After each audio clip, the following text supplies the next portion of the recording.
eminencias del mundo de experiencia del cliente, Sebastián Munar, de Customer Experience Economist y miembro de la Junta Global del CXPA, experto en estrategia y lealtad con impacto financiero. Alexis Herrera, un gusto nuevamente poder platicar contigo, director de Óptimo Latinoamérica, referente en CX en Latinoamérica, con más de 20 años de experiencia y autor de publicaciones clave en NPS, que le digamos que a Alex no le gusta el NPS, pero es una métrica clave que ha pues, posicionado ahí a Óptimo en la industria. Y también a Raúl Racial, experiencia del cliente, director de Glowy, partner de Question Pro, especialista en crecimiento empresarial con enfoque en ventas y lealtad. Y el día de hoy pues vamos a estar conversando de un tema pues bastante interesante que, como platicaba Alex, es cómo hacer lana en el mundo de experiencia del cliente, cómo justificar ahora sí que las iniciativas que se están implementando en la organización desde la parte de experiencia del cliente y cuál es el retorno que estas nos están generando. Y bueno, para empezar me gustaría pues iniciar con un dato interesante, y es que sabían que solo el 14% de las empresas piden el retorno de inversión de sus iniciativas de experiencia del cliente. Esto quiere decir que solo el 86% de las organizaciones están perdiendo la oportunidad, están teniendo una oportunidad crítica para demostrar el valor tangible en sus esfuerzos de experiencia del cliente. Y por eso me gustaría arrancar platicando con ustedes con una primera parte de este panel, que es esa visión estratégica. Me gustaría pues iniciar contigo, Alexis, y esta es una pregunta pues bastante interesante y clave, y es que me gustaría saber cómo definirías el ROI de las iniciativas de experiencia del cliente en las organizaciones con las que has trabajado. Súper, qué alegría tenerlos a todos acá, qué buena onda tener un grupo tan grande. Estamos muy ilusionados con que tuviéramos los amigos CX, porque nadie sabe mejor cómo hacer la chamba que quien la hace. Y ahora que nos compartía Alex todo lo que está haciendo, pues es maravilloso. O sea, el aprendizaje está acá en la comunidad, y qué alegría, bienvenidos todos. Yo creo que el tema de retorno sobre inversión, pues como decía Alex, es un tema de hacer billete, ¿no? Así se define. Y tiene dos miradas. Una mirada es histórica, entonces, ¿eres negocio o no eres negocio? ¿O qué tan buen negocio eres para la organización? ¿Y qué tan buen negocio? Yo ampliaría un poco la pregunta, y es ¿qué tan buen negocio es experiencia del cliente en este negocio? Porque no en todos los negocios es tan buen negocio, ¿okay? Esto es súper importante. Hemos tragado entero el tema del NPS. Asumimos que si sube el indicador, suben los ingresos. La verdad es que no, eso no es cierto. No en todos los mercados. Si hablamos ahora de ADO, haciéndole mucha justicia a nuestro host, hay ciertas rutas donde no hay opción. O sea, tienes que viajar con nosotros. Y no tienes la opción tampoco de no viajar en este medio de transporte. Ahí, de pronto, el retorno sobre inversión sobre ciertas iniciativas CX no es el mismo que cuando tienes el turibús, y si tuvieras competencia, por ejemplo, no sé si hay competencia o no, pero si hubiera un competidor, pues tienes ahí todo el tema de cambiar, ¿no? Y entonces ahí sí, lo que vayas invirtiendo de pronto se te devuelve en dinero. Seguro todos ustedes tienen escenarios donde hay más negocio en ciertos segmentos, productos regionales, por ejemplo. Entonces, lo primero es qué tan buen negocio es. Creo que ese es el primero de mí. Retorno sobre inversión, qué tan buen negocio es, y eso es igualito que el precio. Experiencia del cliente es elástico, igualito que el precio. Entonces, imagínense un mercado donde el precio no es elástico y tú quieres aumentar la demanda. Si bajas el precio, lo único que haces es que te comes tu margen y no aumentas la demanda. No tiene sentido. Si el mercado es muy elástico, quieres aumentar la demanda, bueno, pues le bajas tantito el precio y todo el volumen te compensa por la bajada de margen, tienes más dinero al final. Igualito es experiencia del cliente. Entonces, una métrica que es pecado mortal no tener es elasticidad CX, igualito que el precio. ¿Qué tan elástico es CX en nuestro negocio? Y si volvemos al tema, si usamos cualquier KPI, pero si usamos promotores pasivos de tractores, ¿cuál es el valor incremental de un promotor versus un pasivo versus un detractor? Esa usted la tiene que contestar hoy mismo. O sea, es pecado mortal no tener esa respuesta. Y eso lo puedes contrastar contra segmentos, contra si son clientes clave o no son clientes clave. Entonces es una primera mirada, pero es la mirada histórica. ¿Qué tan buen negocio es? Y es solo las bases. Yo creo que la más importante a partir de ahí es la mirada futura, la prospectiva. Entonces, ¿cuánto dinerito hay a futuro? ¿Qué es lo que Alex nos contaba ahora de las batallas? ¿Cuáles son las batallas? Escoges las batallas con base en el criterio de qué me va a dar más dinero más pronto, que al mismo tiempo que me da dinero me da patrocinio, que me hago visible, que al mismo tiempo que me da patrocinio me da colaboración de áreas clave para que yo siga haciendo cosas, que me da visibilidad y que me da aprendizaje. Donde voy a aprender mucho, porque es mi primer escalón. Es una escalerita, el retorno sobre inversión es una escalerita. Entonces tú vas subiendo escalones con cada batalla que vas ganando. No todas las ganas, pero tienes que centrar muy bien eso, y eso es un roadmap. Tienes que hacer un roadmap de monetización de experiencia del cliente. Hoy hago esto, mañana hago tal, y entonces tienes que visualizar ese roadmap, pero pensando muy holísticamente en dinero, en aprendizaje, en patrocinio, en colaboración. Que de eso es de lo que se alimenta tus iniciativas. Si no tienes esos elementos, pues te vas a seguir haciendo runs, ¿no? Y vas a seguir haciendo temas muy tácticos. Entonces, respuesta un poco kilométrica, pero creo que es mirada histórica. ¿Qué tan buen negocio es? Mirada prospectiva, como a dónde vamos. Entonces, porfa, acá nos van a complementar un montón. Sebas, si quieres, es que Sebas es economista, entonces nos da una mirada con mucho power.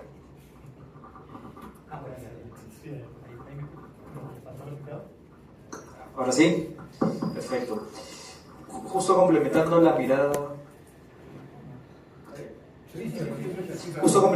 mirada histórica que hablaba Alexis, yo creo que los economics han pasado por una transición. No sé si se acuerdan, el creador del NPS hablaba del 2010 justamente del NPS System, y hacia el 2015 hablamos de métricas. 2020 hablamos ya de CX Economics, hablamos de Loyalty Economics, que es todo el ecosistema CX más CX, experiencia de proveedor, etc.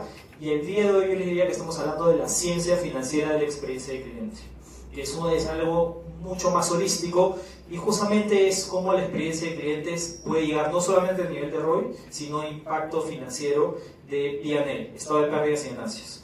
Para mí el ROI es un estado intermedio. El ROI tiene una mirada muy comercial, no financiera, porque el ROI al final es una mirada de iniciativa, de proyecto. La mirada financiera es toda la empresa.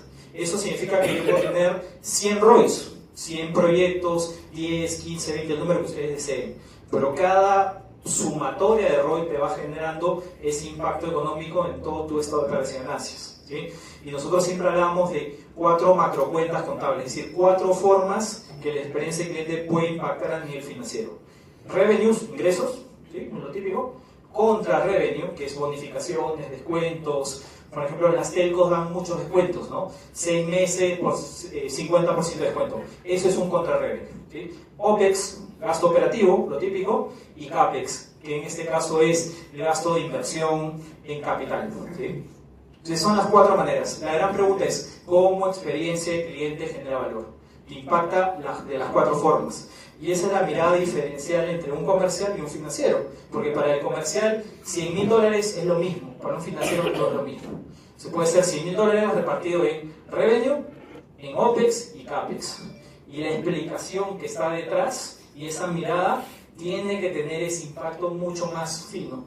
Por eso yo decía, la generación de valor ha ido a través de esa amplitud, especificidad en generar como experiencia de cliente genera realmente impacto financiero. Ya no solamente a nivel comercial, porque el ROI es lo inicial, ¿sí? Yo cuando genero un proyecto digo, ROI es 150%, pero de ahí el financiero va a preguntar, ¿cuánto generas en EBITDA? ¿Cuánto generas en beneficio neto? Que es totalmente diferente. O sea, por eso que es la mirada de CX Economics ahora pasa a ser ciencia financiera de la experiencia de cliente. Muy bien, no tengo nada que decir sobre eso. Oye, Sebas, ahorita que mencionabas esto, me llamaba mucho la atención y yo quería profundizar un poco. ¿qué indicadores financieros y no financieros consideras que son imprescindibles para convencer a la alta dirección sobre la inversión en las iniciativas? Mira, yo creo que hay dos. Para mí lo importante es cómo tú vas generando un estado de pérdidas y ganancias a nivel de segmento o de cliente. Y para eso la métrica de CLTV, que es el Customer Lifetime Value, es súper clave.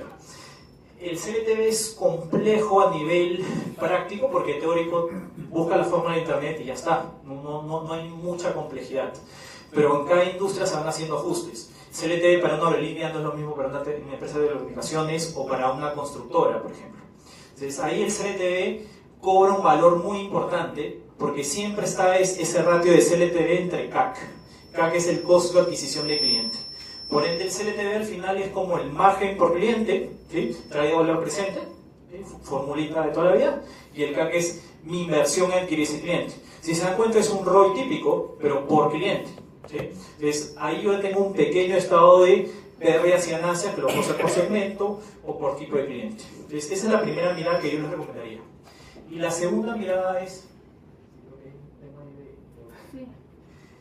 el tema del aporte en el beneficio neto.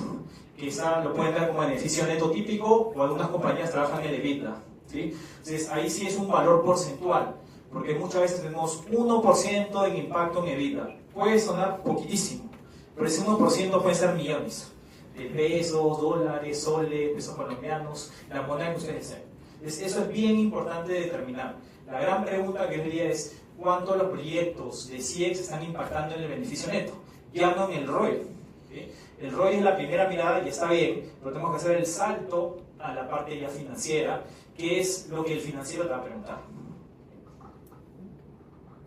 Muchas gracias, muy interesante la respuesta y todo lo que nos has platicado el día de hoy. Me gustaría igual, Raúl, que complementara ahí un poco la experiencia también que has tenido con la implementación de proyectos de experiencia del cliente, y es que me gustaría entender desde la vista de Growy, o que tiene Growy, ¿han tenido que traducir estas métricas de CX a KPIs de negocio y cómo lo han hecho?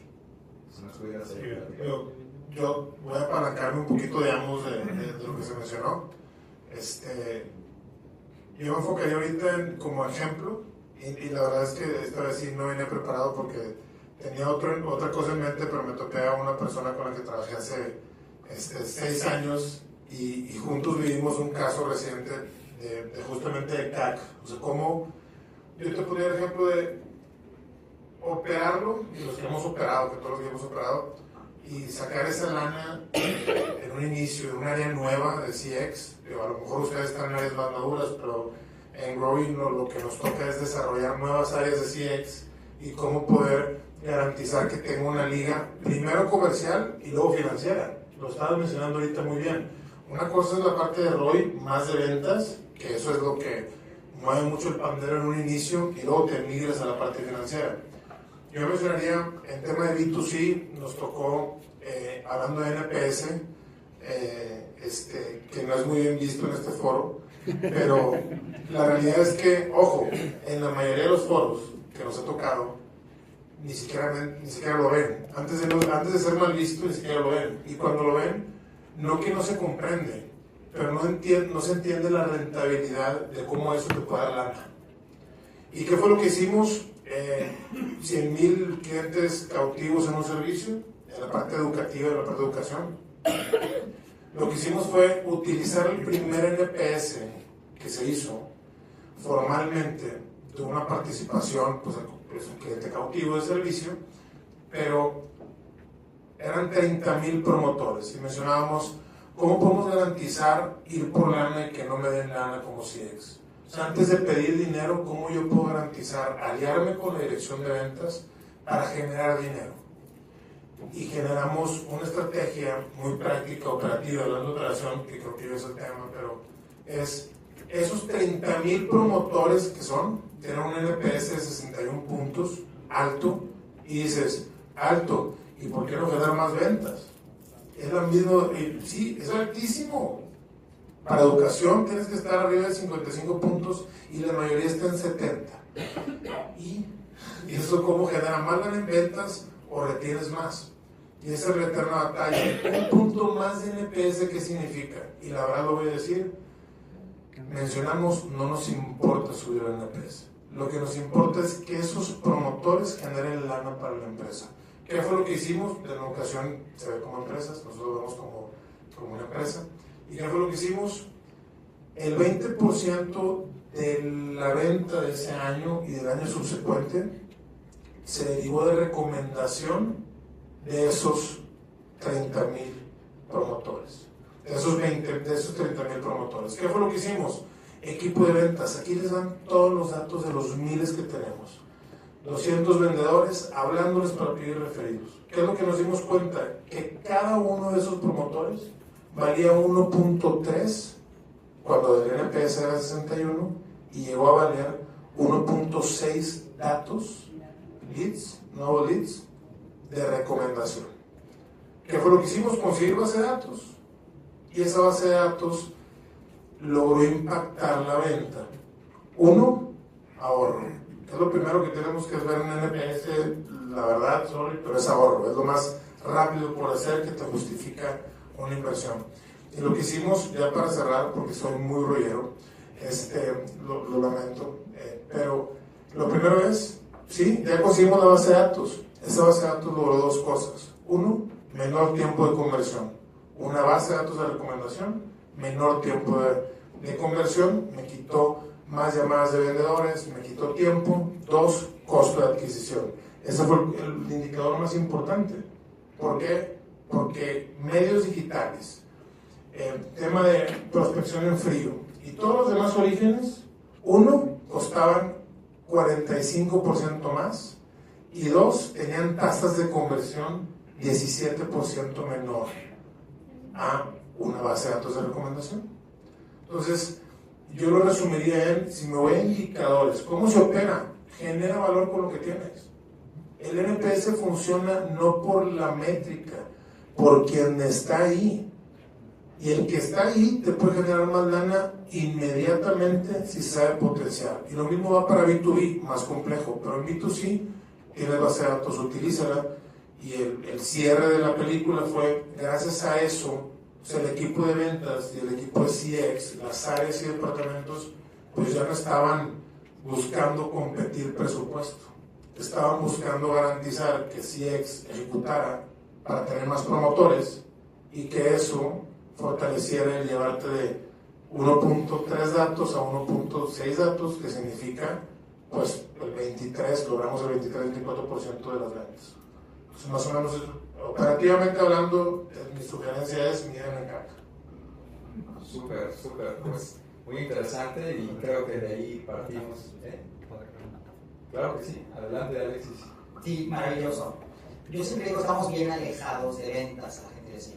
Tenemos que estar pegaditos a ventas, pero pegaditos. Entonces, un atajo, ¿no? Les quería compartir para puntualizar mucho los temas. Si pensamos en comportamientos económicos del cliente, son comportamientos económicos porque cada comportamiento vale dinero.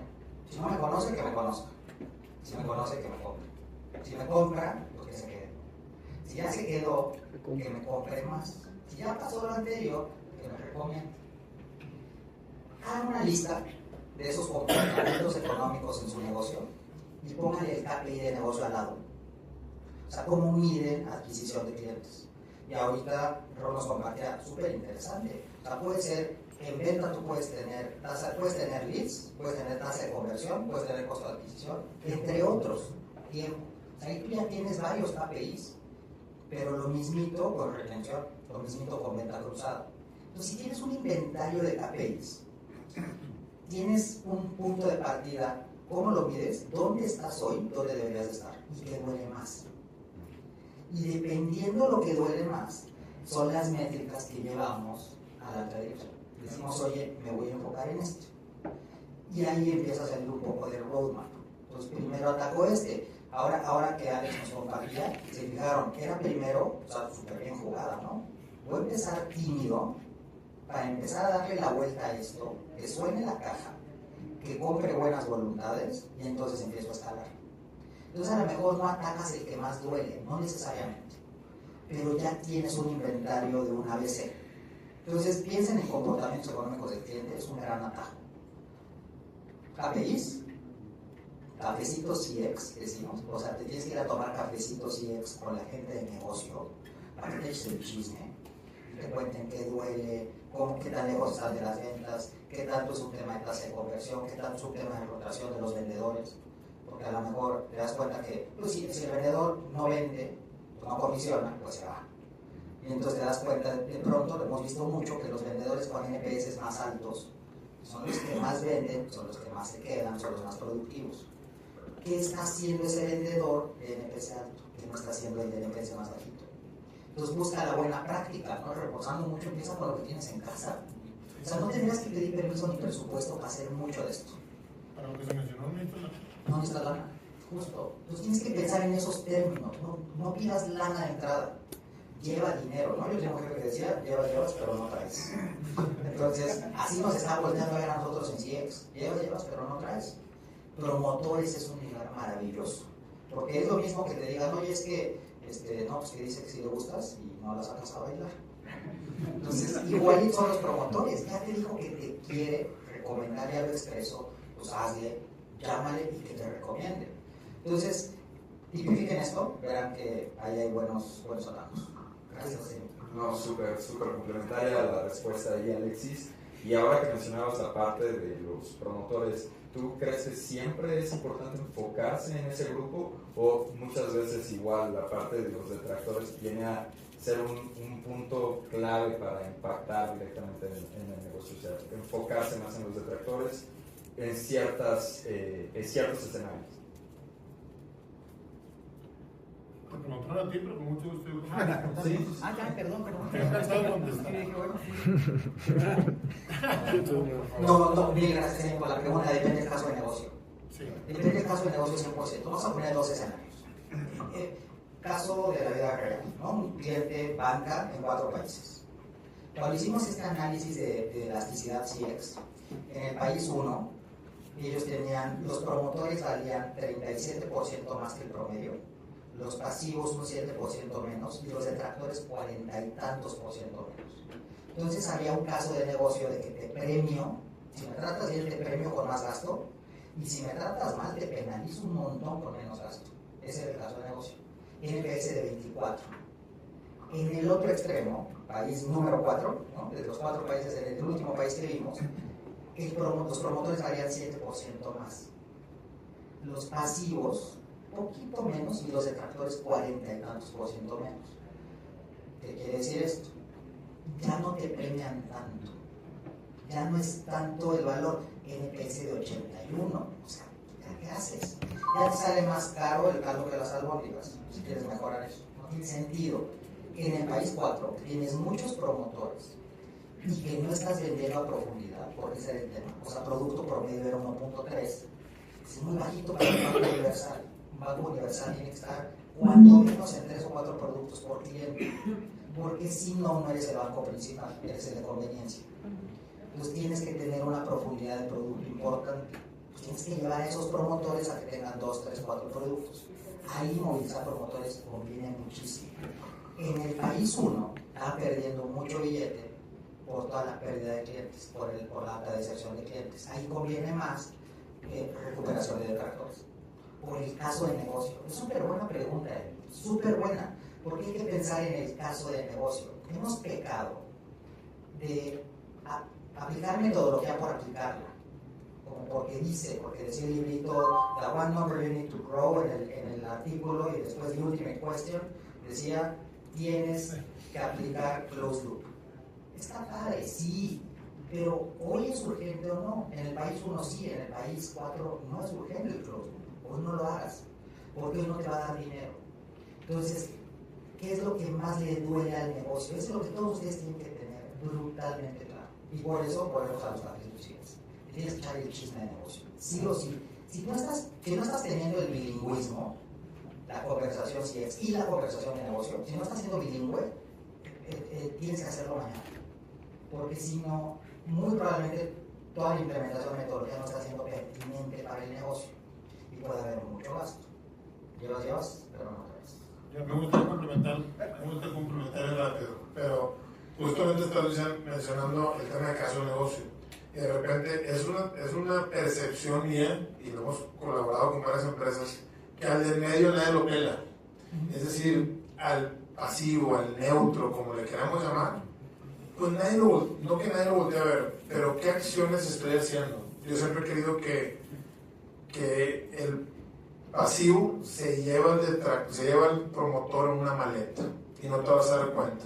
O sea, todo este núcleo que tienes tú, esta fuerza que tienes en los que están, sí quiero contigo, pero no al 100%, ese indicador, esas personas, es muy relevante su opinión, porque ahí es donde existe una oportunidad de sales up, de realmente aumentar tu venta y tu ticket a ese núcleo que no está tan convencido de tu empresa. Y dos, entender por qué se iría a alguien más. Entonces, el ejercicio que hicimos en una empresa con pocos clientes, una alta facturación B2B, fue justamente ese. Pues la mayoría de un NPS muy bajo, ¿sí? Pero tenían el 35% en 7 y 8. Y la frase fue, bueno, no estamos tan mal. No, porque pues, estás pésimo. Porque el siguiente año estos cuates te pueden, como es B2B y eres pues, una industria de nicho, vendes cartón, pues todos se conocen. Entonces estás en una industria de nicho. El de en medio le puede marcar a los demás y decirle, no estoy tan convencido, intentemos comprarle a alguien más. Entonces esa salida de clientes es preventiva. O sea, enfocarte en medio muchas veces es más valioso que rescatar a un detractor, si lo vemos como rescatar, que no es la idea, pero es buscar ese gap del medio, cómo capitalizarlo a favor de vender más a este gap, y dos, evitar una pérdida de clientes. Yo quería contar un caso de un segmento totalmente diferente. Normalmente uno está acostumbrado a promotor, neutro y detractor, y solamente han escuchado alguna vez detractor silencioso, ¿sí? Justo este es un caso, también es un grupo educativo que tiene 120 colegios en 4 países y trabajamos con ellos, igual hicimos la segmentación de NPS, lo típico promotor, neutro, detractor, se medía o se relacionaba con la parte de deserción, ¿sí? El promotor era creo que 1.5, el otro era 3, el otro era 6 y detractor silencioso 13.6%. ¿Qué es el detractor silencioso? Los que no respondían a la encuesta. Entonces, a veces de nuevo uno nos fijamos en los 3 segmentos típicos y no vamos a los que no responden. Esto no aplica en todas las industrias, porque hay industrias donde no sabemos quién responde, pero en este caso, que es colegios, sí sabemos quién responde porque son familias, ¿sí? Entonces, lo típico es, ¿para qué me voy a enfocar en los otros 3 segmentos matándome cuando puedo enfocarme en los que no respondieron a la encuesta, que tienen 5 veces más churn o deserción, que es una barbaridad? Entonces ahí es donde aplico ya técnicas más cualitativas y no tanto cuantitativas, porque no le voy a hacer close loop al que no me respondió, ¿no? Entonces ya le hago focus, entrevista a profundidad, otro tipo de cosas que complementan ese entendimiento mucho más fino, y voy haciendo este tema ya mucho más con pinzas, ¿sí? Lo mismo con un grupo universitario que trabajamos en Brasil, se llama IDUX, tiene 9 universidades en Brasil, ¿sí? Ellos tenían 5 o 7% que respondían a la encuesta y tenían un NPS de 15%. Siempre digo, NPS es relativo, entonces 15% no significa nada. La gran pregunta es, ¿cuánto tiene casi el 97% o 93% que no responde? Tenían menos 20%. En base a técnicas ya más estadísticas, econométricas, uno puede predecir el valor de los que no respondieron.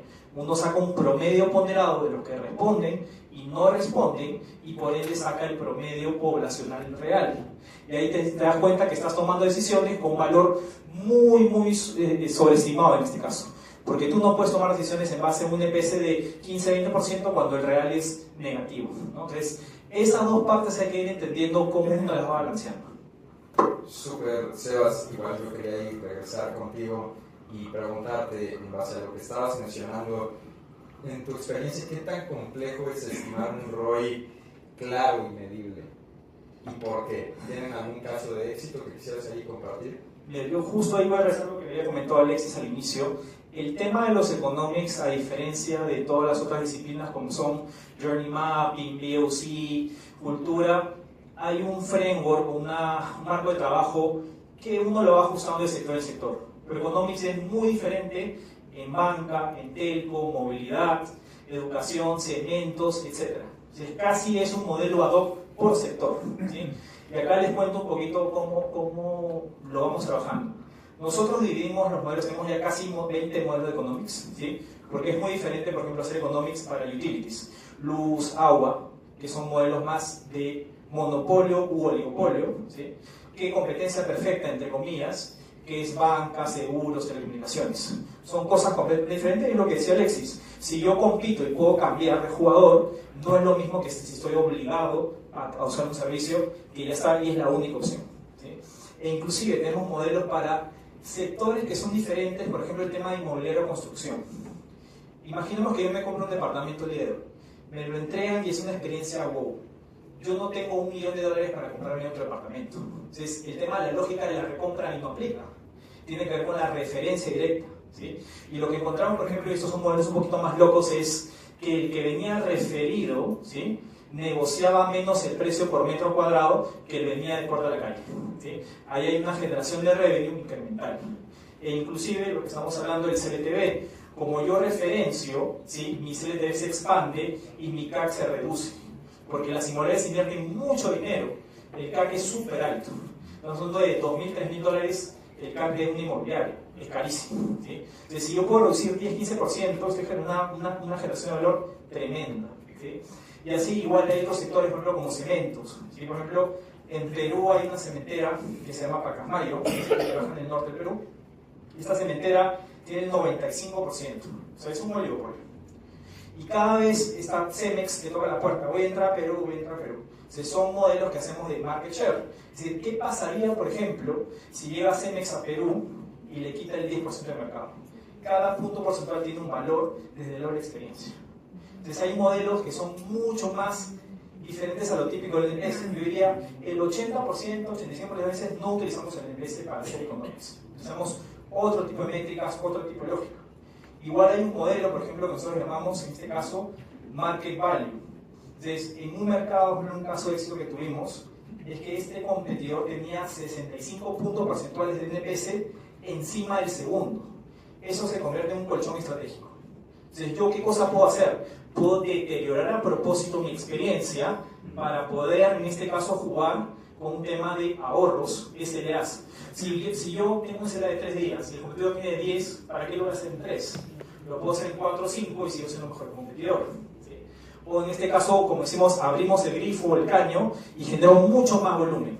Captura de clientes, impacto en revenues. Entonces, ese colchón estratégico, la pregunta es hasta qué nivel yo lo reduzco que me quede suficientemente margen de diferenciación y que me permita generar un impacto económico. Entonces, hay modelos súper diferentes. No todo tiene que ser la lógica típica de métrica de experiencia, métrica de negocio, ¿no? Súper, súper. No sé, Raúl, Alexis, quisiera complementar un poco lo que menciona Sebas. Digo, yo nada más complementando, sin repetir nada de información, el tema, insisto, el tema del costo de adquisición, cada vez en la parte financiera le duele más a las empresas. ¿Con cuánto gasto yo de todas mis aristas y estrategias por un lead, por una venta? Y entender dónde está mi costo de adquisición y cómo a través de ejecución base, no en equipos comerciales solamente, sino integrar el valor en el resto de los departamentos, el dedicarle tiempo a eso como, ahora sí, como profesionales de CX, dedicarle tiempo a entender tu costo de adquisición de un cliente y cómo impactar, bajar ese gasto para la empresa, es oro molido, porque es una cadenita. Ya que empiezas en eso, dices, entonces sí puedo generar lana. No es generando, estás ahorrando. Ahora déjame generar. ¿Y cómo genero? Retención, tú lo mencionaste. Yo no es por eso era puntualizar, tú lo mencionaste, de retención. Después que viene esa retención, sé que la palabra retención y churn ya es la más típica, pero hay un valor de si yo bajo mi costo de adquisición y retengo a esos que les bajé el costo de adquisición, ¿cuánto dinero le estoy dejando a la empresa en utilidad?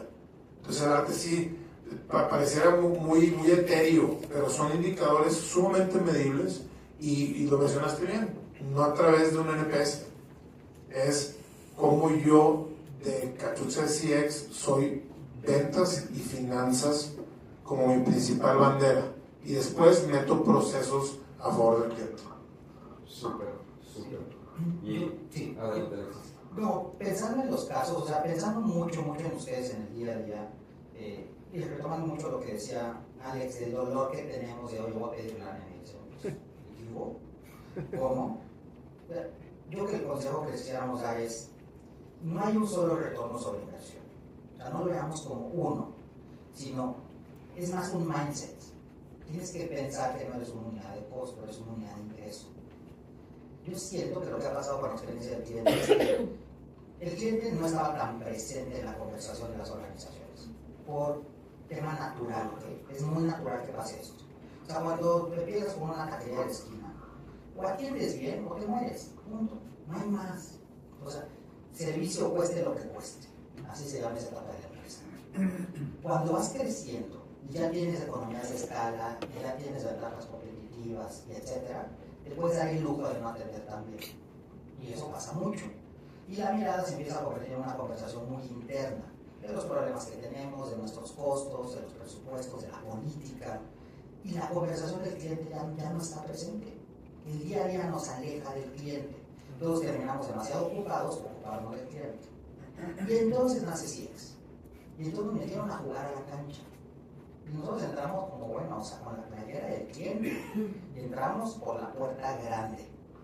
Y en eso ya estamos en el área, nos entregaron el balón, un gol chileno maravilloso, y la volamos completita. Cuando por fin ya estaba la conversación del cliente, y ya estaba ahí, la volamos. Volamos el balón porque no estábamos teniendo esta conversación, este mindset de negocio. Eso fue lo que pasó. Teníamos más bien un mindset de metodología. Un mindset, nos salió el justiciero que todos llevamos dentro. Y entonces, ¿cómo que esto está mal? Y hay que cambiar tal. Y entonces, como estás pegadito a la voz del cliente, quieres hacer todo.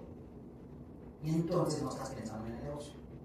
Entonces, tanto pecaron del otro lado, de no hablar del cliente como nosotros no hablar de negocio. Entonces, más que un solo retorno sobre inversión, hay que pensar en términos de retorno sobre inversión. Y entonces, consejo muy práctico, piensen las cosas que les van a dar dinero más pronto. Y a cada iniciativa midan qué tanto dinerito les va dejando. Hagan un presupuesto, midan el dinerito que les deja, porque eso es lo que a ti te va a permitir pensar en esos términos cada vez más, y poco a poco vas adquiriendo nuevos modelos, nuevas herramientas, por supuesto, pero todo parte del paradigma. Y el paradigma que tiene que cambiar es que somos un área de negocio. Estamos pegaditos al cliente. Somos un área de negocio, como ventas, igualito que ventas. Nosotros venimos aquí a traer billete. Porque estamos pegados al cliente, ¿no? Son varios. ¿Tú considerarías que esos son los principales errores al intentar medir el ROI en la experiencia del cliente? El principal error es tratar de justificar tu chamba. Ese es el principal. O sea, decir, es que queremos medir el ROI para que nos vean que importamos, que valemos, que nosotros sí aportamos. Ya empezaste mal. No es por ahí. Tienes que pensar en lo que tú aportas al negocio. O sea, tienes que pensar, tienes que subir muchos clics, porque ahí la conversación sigue siendo muy táctica. Sigue siendo táctica en términos de, para justificar mi inversión en el journey, en la plataforma, en mi gente. Me sigo justificando. Y no estás en modo proactivo, no estás en modo liderazgo de negocio, es decir, ¿qué voy a aportar acá? Ojo, todos nos debemos a los clientes, nos debemos a los clientes por sobre todas las cosas. Los clientes son los que pagan el sueldo de todos ustedes, el mío, no hay más.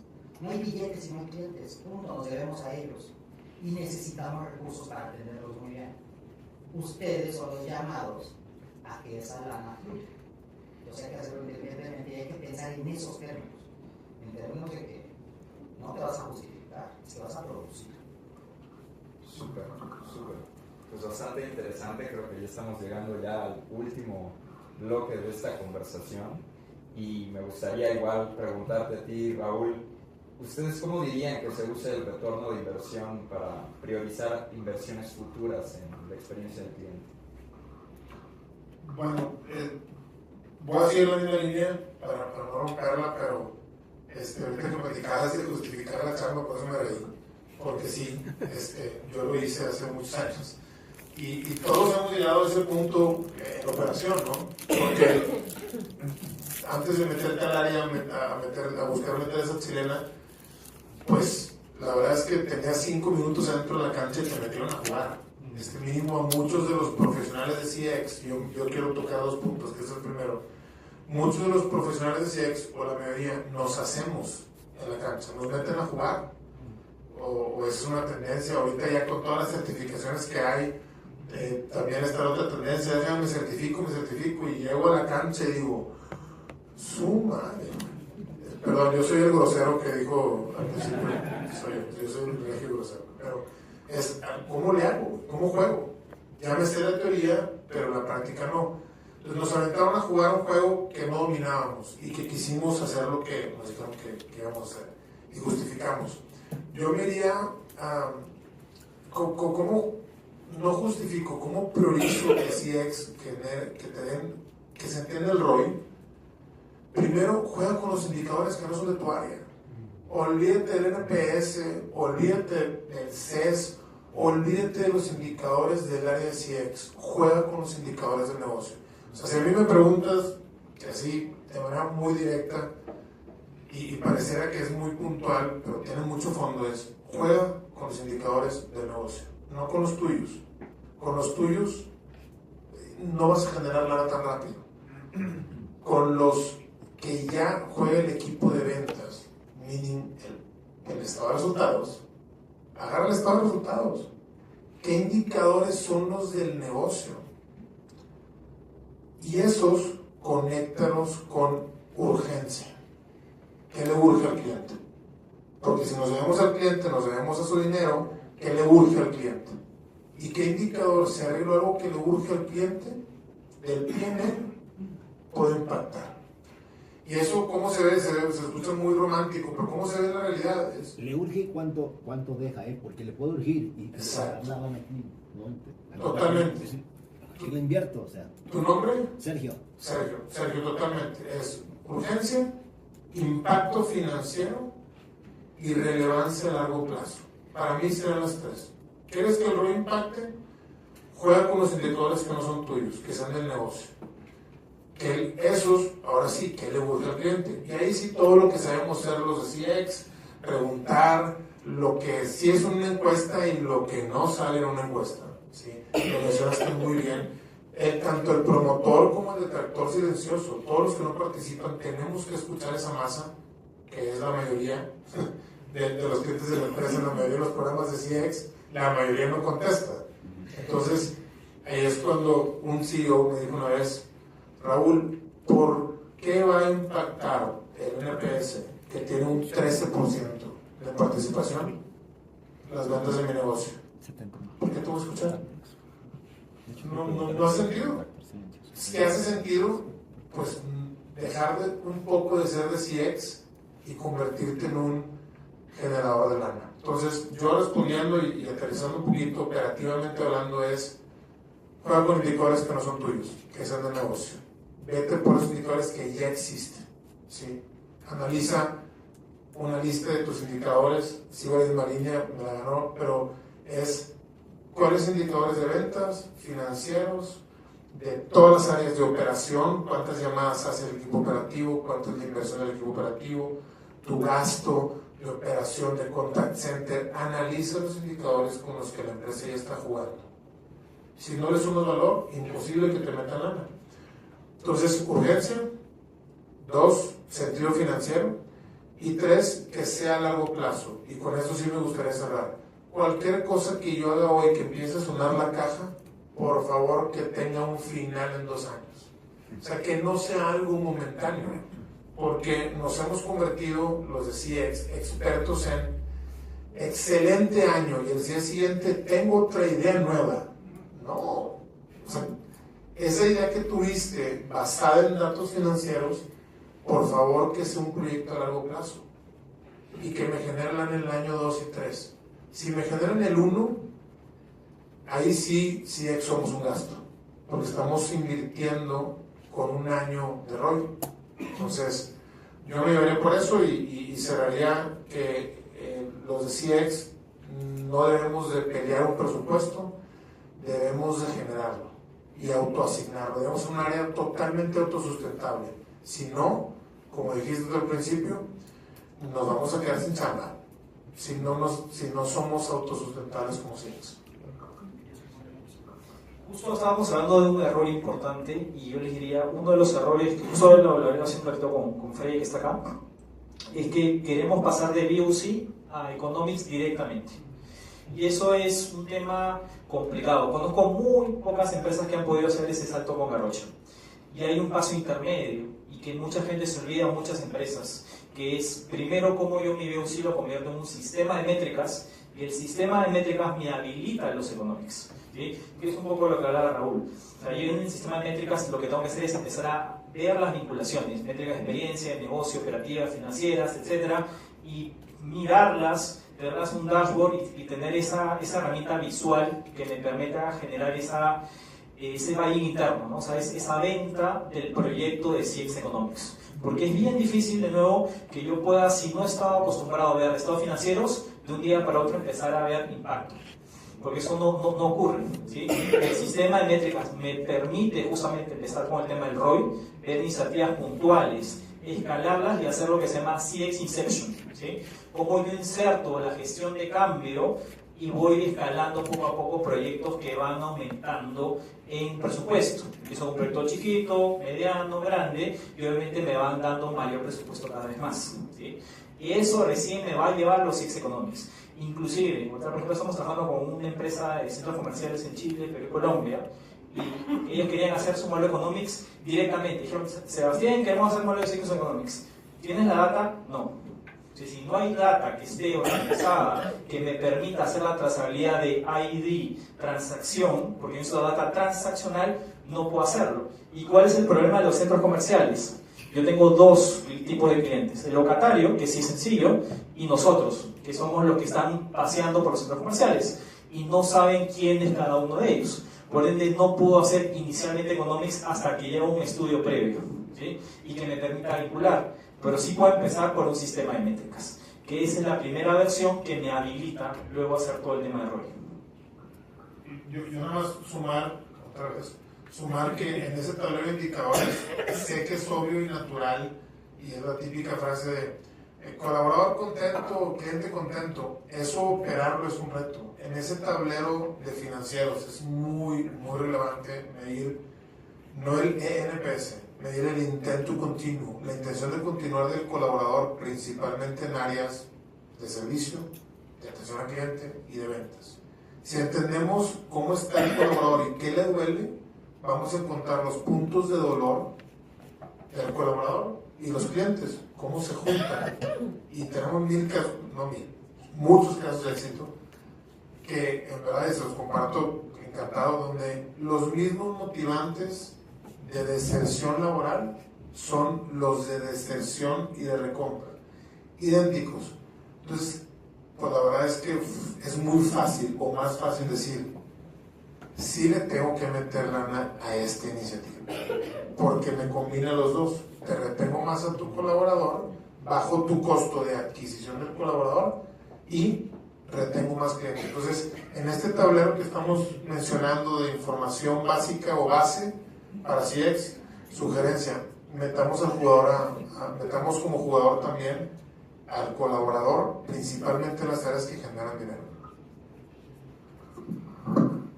Súper, la verdad es que bastante enriquecedor hasta ahora el panel. Creo que muchas respuestas que vienen a impactar y a generar pues muchísima visión holística acerca de la experiencia del cliente. Y me gustaría pues ir cerrando preguntándoles a ustedes tres, si tuvieran que dar un consejo en una frase para medir y demostrar el retorno de inversión en CX, ¿cuál sería?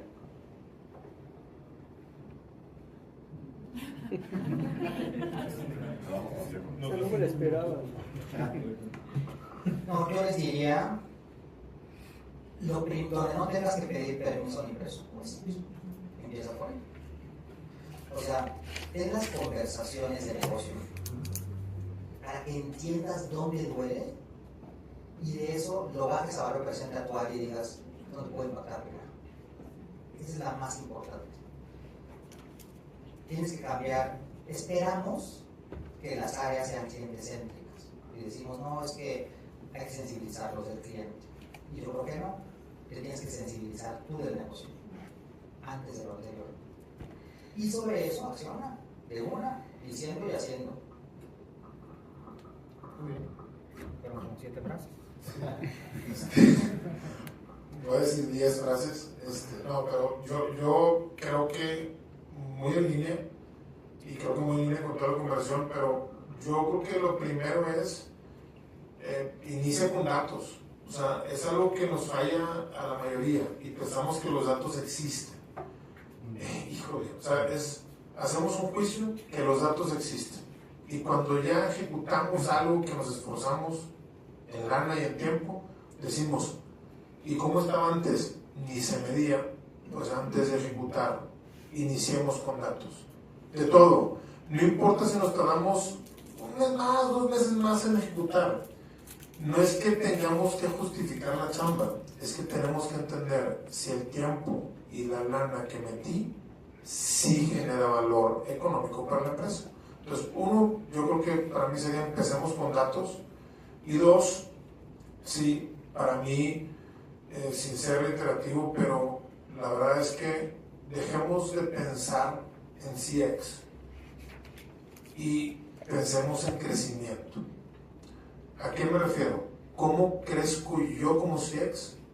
Los indicadores de ventas, los indicadores financieros, los indicadores operativos. O sea, yo cómo sumo valor a esos indicadores. Al final del día, nuestro trabajo es a favor del cliente. Punto. No podemos luchar por el cliente si no le damos herramientas al negocio de invertir en el cliente mismo. Entonces, empezamos con datos y 2, invirtamos nuestro tiempo al resto de los indicadores y nos vamos a dar cuenta que el camino que mencionaste ahorita es más fácil. Sí podemos hacer acciones sin inversión. Pero con los indicadores que traemos nosotros en CX nada más, ahí no. Ahí sí vamos a tener que meterle lana. Empezamos con los demás, evitemos gasto y empecemos con una réplica financiera. Justo resumiendo un poquito todo lo que han hablado Raúl y Alexis y lo que les dije de CX Inception, y lo hablé justo ayer con Alexis, que ya es especialista en Service Design. Al final Economics no solamente son números, ¿no? Y creo que también eso es otro error, pensar que Economics es todo el día estar viendo métricas y todo, sino es pilotear y hacer pruebas, ¿sí? Y creo que eso es lo más importante, sobre todo cuando empezamos. Nadie te va a dar $1 millón, juega con esto, prueba y vamos a ver. No, primero tú tienes que demostrar que esto genera valor. Y para eso hay que hacerlo lo típico, ¿no? Grupo de control, su grupo de gestión. Y ver con el 1, 2, 3% de mi base cómo funciona, qué tanta diferencia en el ARPU, qué tanta diferencia en el ticket promedio, en el CAC, el LTV, todas las métricas que han estado contando justamente mis compañeros. Cuando yo tengo ese diferencial, ese delta, yo ya puedo ir a escalar y pedir presupuesto porque, oye, mira, si ha funcionado con 2-3%, ahora lo puedo escalar.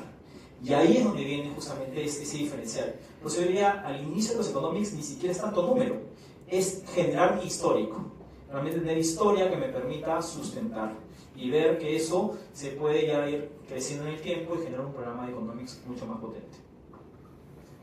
Pues muchísimas gracias, Alexis, Raúl, Sebas. Creo que un panel bastante interesante. Me gustaría igual abrir el foro a todos los asistentes el día de hoy para que participen. Si tienen preguntas que quisieran hacerle a Alexis, a Raúl, a Sebas, adelante. No sé si alguien quisiera participar, subirse al foro, platicar. Adelante. Gracias.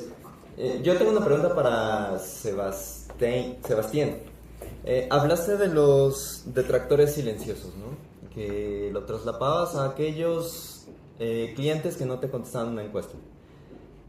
Cuando haces un levantamiento estadístico, bueno, cuando tienes una masa magra de clientes de más de 100,000, 200,000, empiezas a hacer un previo a tu catálogo. Es mi punto de vista, por eso lo dudo.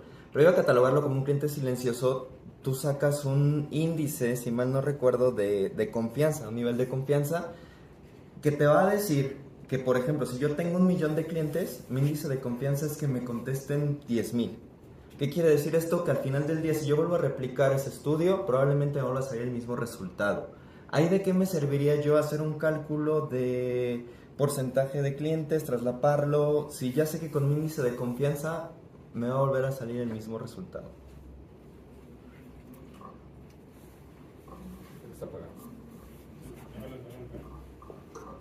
Ahí hay dos formas. La primera forma es el caso que yo hablé, que ya es data real, porque en este caso tienes identificado los padres de familia que responden la encuesta y tienen un tag que desertaron. Entonces ahí ni siquiera usas estadísticas, sino es histórico. Para el caso retail, que sobre todo es el donde es más difícil de identificar los clientes, ahí es donde hace justamente ese tema. Y sobre todo que la dificultad ahí está en que tú tienes que hacer la muestra mínima por tipo de quiebre. Entonces tú estás hablando de una base o una muestra grande, pero si yo quisiera hablar por producto, por canal, por zona geográfica, tendría que usar la muestra mínima por cada quiebre que he hecho. Entonces imaginemos generalmente para más de 10.000 clientes, la muestra mínima está alrededor de casi 400 clientes. Sería que si yo quiero hacer 2, 800, 3 quiebres, 1.200 y así sucesivamente. ¿Para qué me sirve esto? Porque al final yo siempre lo que hago es que estoy prediciendo con el valor histórico el siguiente periodo. Y en ese periodo vuelvo a calcular y vuelvo a hacer así. Porque si no estuviera en este caso subestimando y agarrando una muestra hace 2, 3 años. Para eso generalmente el estudio mínimo lo debería hacer periódicamente entre cada 6 meses a un año. O sea, ese tipo de análisis para casos donde yo no tengo identificado al cliente, ¿no? Que generalmente es todo el tema transaccional retail. Abono un poquito así. El tema es, cuando hablas de muestras, estos datos son estáticos y lo que se trata de decir es que es dinámico, o sea, es día con día versus la voz del cliente en cantidad de medios para que tengas información accionable de lo que sucede en el momento que puedas accionar. O sea, hay muchos ejemplos, ¿no? Imagínate que al final del día ser un gerente con todo su equipo de operación y puedan tomar acciones inmediatas y son acciones mínimas que pueden generar un bienestar o una mejora de la experiencia, en experiencias que se no cumplen los procesos o los protocolos de atención. Tan sencillo, reúnes al equipo, hoy la voz del cliente dice ADC, ahí está nuestro protocolo, y no lo hicimos, o sea, no pensamos en pedir ni solicitar, sino vamos a datos internos, utilizamos lo que tenemos de la voz del cliente y ahí mismo generamos o accionamos, ¿no? Sí. Ahí, por ejemplo, lo que tú dices, la diferencia entre CLTV estático y dinámico, ¿no? Normalmente cuando uno escucha CLTV es la versión estática, que es la fórmula, pero ahora con todo este tema de la tecnología y la inteligencia artificial, todavía hay muy pocas compañías en Latinoamérica que ya están calculando un CLTV dinámico. Que esto tiene que ver, no sé, de repente alguien lo he escuchado, que se llama MLOps, que es Machine Learning Operation. Esto al final es un modelo que se va alimentando en tiempo real y te calcula el CLTV inclusive diario. Entonces, ¿por qué? Porque imaginemos el PIVA, que es decir, el tiempo de recuperación de un cliente en telecomunicaciones, de codificadores, es decir, internet, etcétera, es 22 meses. Si alguien desierta antes, así sea un cliente, un segmento del cálculo de CLTV, ya me movió el CLTV. Si sea un solo cliente, imagínense cuántos clientes desiertan al día. Entonces, ese cálculo sí me interesa verlo, porque al final yo puedo predecir mucho mejor. Las compañías el día de hoy calculan el CLTV cada 3 meses, 6 meses al año. Entonces, el futuro está en generar justamente eso. El MLOps, que te permita generar modelos económicos en tiempo real. ¿Alguien más quiere preguntar?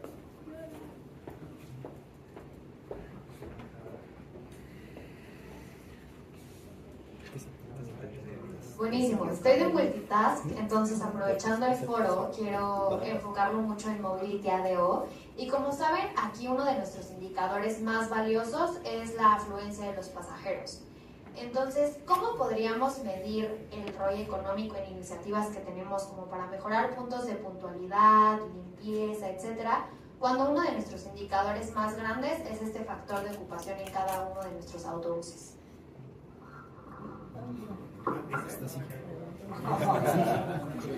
Sí, tuvimos mil gracias por la pregunta. Vamos a agregar otros AirPods y otra vez. Tuvimos un ejercicio que vimos en un foro acá, mientras nos invitaron a un foro acá en ADO y vimos un ejercicio dependiendo del arquetipo de rutas, decíamos, entonces hay unos más o menos, ¿no? Un arquetipo de rutas donde si tienes competencia, eres premium, etcétera, ahí vale más. Otro arquetipo donde probablemente tienes un poco de competencia, pero es más a conveniencia, o sea, es un tema, conveniencia, voy a tomar el bus que salga más temprano, no me interesa. No me interesa tanto la marca, no me interesa tanto el posicionamiento. Y un tercer arquetipo que es, me jodí, ¿no? Tengo que tomar este bus porque no tengo más opciones. Tu afluencia se va a mover mucho dependiendo de los atributos. O sea, tus atributos de servicio dependen de tu arquetipo, no del cliente, de ruta. Está un poco en esos términos. Si me voy a donde más se va a mover, o sea, donde más maniobra hay, teóricamente, y tenemos en un modelo estadístico de árbol de decisión, ¿no? Si eso es tema técnico, regresión lineal. Tu variable dependiente es afluencia, tus variables independientes son atributos en un primer modelo. Pues empiezas a ver un poco cuáles atributos juegan efectivamente sobre la afluencia. Y después le pegas en otro modelo, le pegamos experiencia, por ejemplo, y le pegamos los mismos atributos. Y entonces vamos viendo qué atributos juegan tanto afluencia como para experiencia. Y con eso puedes empezar a hacer ya un árbol de decisión, esto random forest y estas cosas así medio sofisticadas. Estadística profunda, que no es otra cosa que modelos de discriminación, regresiones lineales, estos temas. O sea, es un poco ahí, pero lo importante no es eso, lo importante es la lógica. Mensaje para todo el mundo. Lo primero es tu lógica de dinámica de negocio. Desde ahí es que contestas esto. Hoy día, bendito a Dios, sacar este tipo de análisis, o sea, hay estadística brutalmente sofisticada, pero brutalmente sofisticada, que ya haces a puro clic, literalmente. O sea, las famosas plataformas no code, Altair y algunas de estas, ahí tenemos un newsletter ahí que por ahí están los códigos, ¿no? Entonces suscríbanse y nos hacemos un articulito para que viene y para que se lo mandemos. Oye, una cosa, es una joya, o sea, una cosa que te hubiera tomado mes y medio con un científico de datos, hoy te abres uno de estos no-code, ya tienen todos los algoritmos, y tú literal tienes la cajita, y la pones, haces tu modelo de datos, haces todo el flujo de analítica, le das play, y eso sale. Ahora, interprétalo, ¿no? Pues ahí está el tema. Entonces no se preocupen por la operación, preocúpense por la lógica de negocio. Eso es lo importante. Porque la operación, eso se aprende. Y se puede aprender fácil, se puede aprender bien. Y bendito sea Dios, hoy lo hace la inteligencia artificial, hoy hace eso. O sea, ya no necesitas un área analítica. Ustedes no tendrían que depender de un área analítica. O sea, con cualquiera de estos Rapid Miner, que es otro. O sea, yo sugiero que usen 2 o 3 porque tienen sus limitaciones uno con el otro y el modelo tiene que operar al mismo tiempo en 2 o 3. Es muy sencillo, es a cajitas literalmente. Si tú buscas, por ejemplo, Random Forest en el aparece el algoritmo. Una cosa que antes era de la NASA hacer eso. O sea, porque imagínense esto con la data que ustedes tienen hoy en ADO. Esos son millones de datos. Entonces, antes la propia capacidad de procesar esa data, muy heavy. Hoy esta onda te lo hace en media hora. ¿Sí? Lo procesa. Eso no es lo importante. Lo importante es la lógica. Sí, puedo complementar, quizás yéndome por otra línea, pero ahorita hiciste mención del arquetipo de ruta y el tipo de cliente, y hablando del arquetipo de ruta, quizás yo me enfocaría, y me voy a salir un poquito de CX, pero quizás yo me enfocaría también en entender, pues, segmentar muy claramente donde el último término que utilizaste fue ya me jodí. Entonces, pues no que hacerlo a un lado, insisto, para esta estrategia de afluencia, entender que ese no me va a generar. Eliminar todo e irme directamente a donde sí tengo competencia. Y sí voltear a ver para adentro, es decir, mi cliente que quiere, que busque, cuáles son sus motivantes, check. Pero también buscar con otra fuente de datos qué hace bien mi competencia y el cliente de mi competencia qué está buscando. No necesariamente para hacer una estrategia comercial de decir, déjame yo invierto en hacer lo mismo que mi competencia. Al contrario, yo le llamo, o bueno, se le llama la comunicación de la experiencia actual. ¿A qué me refiero? hago tantas cosas igual que mi competencia, o mejores, pero no las comunico. Esos elementos no los comunico. Comunico lo que mi cliente busca, pero no lo que sí tengo que el cliente de alguien más encuentra. Espero haberme dado a entender. Entonces se convierte en realmente investigar a detalle e invertir tiempo y recursos en entender los drivers del cliente que no es mío o que no tengo 100% de su share of wallet, del cliente que no es mío, en esas zonas donde sí compito, y con ese aprendizaje hacer un match de lo que sí ofrezco yo, que busca el cliente que no es actual mío, y eso hacer algo estratégico de comunicación, y donde sí puedo invertir, que me puedo traer más clientes, que no genere, o sea, que realmente sea un ROI atractivo, pues poder contemplarlo como inversión, porque si no el tema de afluencia es, no que sea difícil lograrlo, pero pues no vas a agarrar más. No sé si me estoy explicando o no. Espero haber sumado. Yo te diría, creo que hay dos formas. Nosotros hace tiempo vimos un proyecto con la línea de Metro 1 de Lima, ¿sí? Y en este sector de movilidad hay algo particular, que hay mucho subsidio estatal, ¿sí? Entonces, lamentablemente la lógica económica tradicional no aplica. Que uno dice, bueno, si tengo mejor servicio, además que casi siempre es un monopolio, voy a generar mayor afluencia, mayor tráfico, ¿sí? Entonces, hay dos formas. Una es la forma que ellos ganaban más por subsidio del Estado, teniendo un mejor nivel de servicio. Entonces, les importaban no solamente las encuestas, que eran netamente, en este caso, transaccional de cara al Estado, sino también la opinión pública sobre el metro.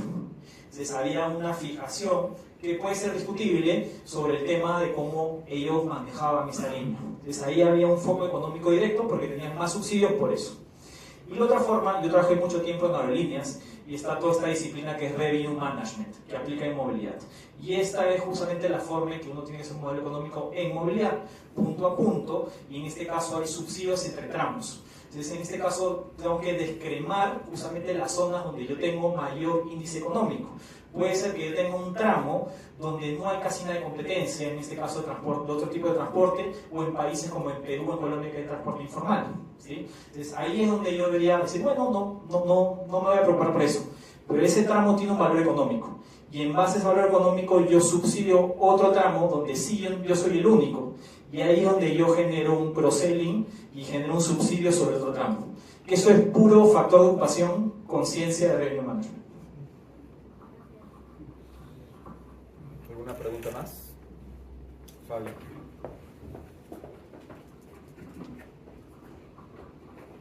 Gracias, hola. Fabiola Juárez de Question Pro, de Employee Experience. Y esta pregunta va directo a Raúl, que hablaste sobre, voy a retomar una frase que me gustó, que dijiste, colaborador contento, cliente contento. Y me pongo a pensar cómo articular estas dos ideas relacionadas con el ROI económico y las iniciativas de Employee Experience, y me pregunto, ¿realidad o utopía, no? Tú hablaste de un caso en específico, pero también me gustaría conocer si tienes algún otro caso de éxito, sobre todo, y cómo se logra articular estas dos áreas y ver como no separadas, ¿no? Porque hoy en día podemos pensar CX por un lado y X por el otro, y cuando tú hablas de el retorno económico y viendo desde dónde puedes tener mayor éxito como áreas de servicio, como comentaste, ¿cómo poder ampliar esta conversación? Ok, digo, yo ahorita se me vienen a la mente dos, uno que está en curso, así que no te puedo contar el final de la película, la verdad, pero creo que ya sabemos cómo va a acabar, y otro que ya ejecutamos. Tomamos una decisión como negocio que hasta la fecha un par de socios no están contentos conmigo, porque tenemos un proyecto muy grande del cliente y al momento de llegar a hacer un diagnóstico, nosotros llegamos a una empresa y hacemos un diagnóstico de índice de madurez de experiencia del cliente, índice de madurez de experiencia del colaborador. No es anuncio, pero creo que es importante mencionarlo, que para cualquier proyecto de ventas medimos estos dos índices. Y para cualquier proyecto medimos el índice de experiencia del colaborador. Entonces, después de un análisis decidimos no tomar el proyecto de Customer Experience y convencer al cliente que empezáramos con el colaborador antes de con el cliente. ¿Por qué? Porque, y ahora sí, déjame conectarlo, es en equipos, me voy a enfocar en equipos comerciales y de servicios. Esto es un grupo dedicado a hospitalidad, tienen temas de hospitalidad, campos de golf y todo lo demás. Entonces, están bastante grandes. ¿Qué es lo que sucede? En verdad, el socio, no socio, huésped, no huésped, viven una experiencia que depende 90% de la gente. 90%. ¿Cómo no? El cuarto y el 90% de las personas.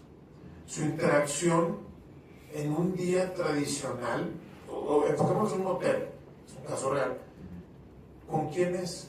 A menos que estés en tu cuarto solo todo el tiempo, room service, sí, yo soy de esos de gordito que pide todo el cuarto, pero independientemente de eso, tu conexión es muy natural. Si tú correlacionas, y sobre por el tema de NPS, pero quitémonos de ENPS, pero enfoquémonos en el intento continuo y el engagement, que el engagement es tu tema de contribución y orgullo. Si eso no está sólido, te garantizo que tus tickets de servicio aumentan. No hay forma, o sea, no hay manera en cómo no correlacionarlo. Y nos fue muy bien porque realmente la correlación fue, hay un modelo predictivo de salida del colaborador y resulta ser que el 30% de los colaboradores están en un riesgo de salida por un tema de engagement.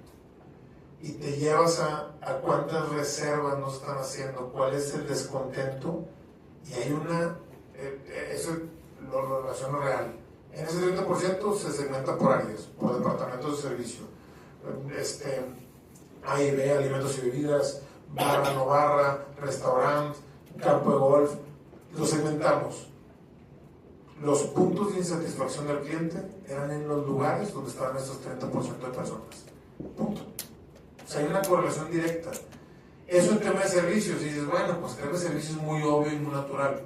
En B2B, equipos comerciales, lo mismo. Nos tocó que no se podía, olvidemos del NPS, crecer las cuentas, crecer la venta. Hay una meta de 15% de venta, llegamos como empresa, y el cliente dijo, ¿por qué vas a hacer un NPS y un clima laboral primero a los vendedores y a los equipos de servicio?